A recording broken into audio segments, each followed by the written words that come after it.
Goeiemôre vriende, dit is vandag Vrydag die 12de Desember 2025 en mag julle sommer 'n lekker naweek hê. Baie van julle weet ek maak seker nou vandag klaar met werk, gaan 'n bietjie op vakansie. Mag dit vir julle ook 'n wonderlike vakansie wees wat voorlê. Kom ons raak net so vir 'n wyle bewus van die Here.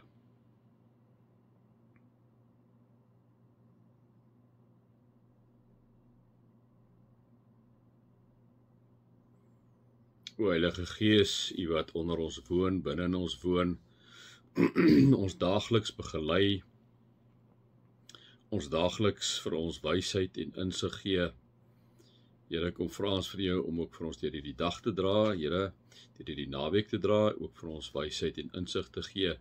Wanneer ons by die huis is, wanneer ons met ons man of vrou praat, met ons kinders praat, met ons vriende praat, Here, dat hulle altyd daar ook iets van U Gees en die vrug van die Gees en ons sal waarneem. Amen.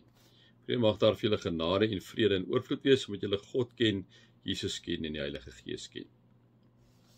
Ja, vrede, ons is so stadig aan besig om nou klaar te maak met Filippense. Die volgende gedeelte, ons het nou gister 'n bietjie stil gestaan met maak jou begeertes deur gebed en smeking en danksegging aan God bekend en die vrede wat alle menslike verstand te bowe gaan.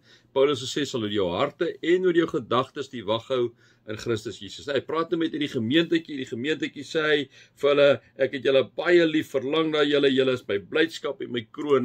So Paulus is geweldig lief vir hierdie mense en daarom sit hy ook 'n klomp goed in hulle in en wil hy hê dit moet eintlik goed gaan by hulle en sê hy vir hulle goed en plaas hy goed op die tafel wat hy maar net wil sê, hoor hierso, kyk, julle is al klaar great, maar kyk net na hierdie paar goedjies, dit is nogal wat deel van julle moet wees, né? Daarom kom sê hy 'n klomp goed en dan kom sê hy hierso in vers 8 kom sê hy verder, broers, susters, alles wat waar is, alles wat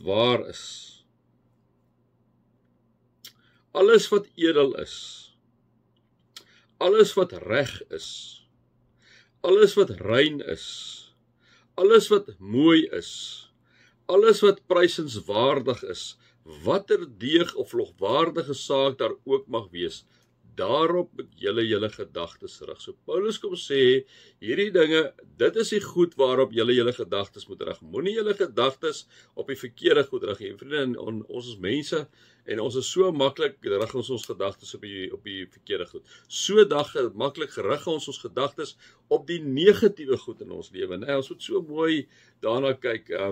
Ons sit baie keer 'n verkeerde stel brille op.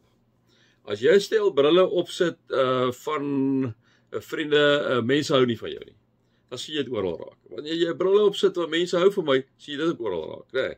So ons moet baie mooi kyk waarop ons gedagtes rig. Daarom kom sê Paulus, verder broers, alles wat waar is. Wat is waar? Waar beteken, liewe vriende, alles wat die waarheid is, alles wat nie onwaarheid is nie, alles wat nie korrup is nie, alles wat nie bedrog is nie, alles wat waar is, 'n strydsoeter, daarop in jou gedagtes rig. Alles wat edel is, moet jy jou gedagtes, alles wat reg is, kyk daar is sekere goed wat reg en verkeerd is, jy weet vir jou siel wat is reg en verkeerd.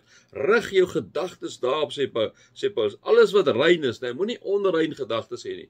Moenie na 'n vrou kyk en na begeer nie, kom sê die Bybel al klaar vir ons, want dit is asof jy klaar egbreek gekry het. Selfs met 'n man, So Vader Stan het altyd so mooi gesê, hy het gesê, you can do nothing with the thoughts that come to you, but you must not entertain the thoughts. Nou vriende, dis vir ons baie keer so lekker om die thoughts te entertain. Nou Paulus sê, moenie dit doen nie, julle moet julle gedagtes rig nie op hierdie tipe van dinge nie, sê hy. Jy moet jou gedagtes rig juis op wat rein is, juis op wat reg is, juis op wat edel is, juis op wat waar is, kom sê hy. Jy moet jou gedagtes rig op alles wat mooi is, moenie kyk na die negatiewe goed nie. Kyk net na die positiewe goed. Die negatiewe goed gaan altyd daar wees. Ons kan nie toelaat dat die negatiewe goed ons gedagtes oorneem. Kom sê Paulus, rig jy op alles wat mooi is. Kyk met daai oë na dit.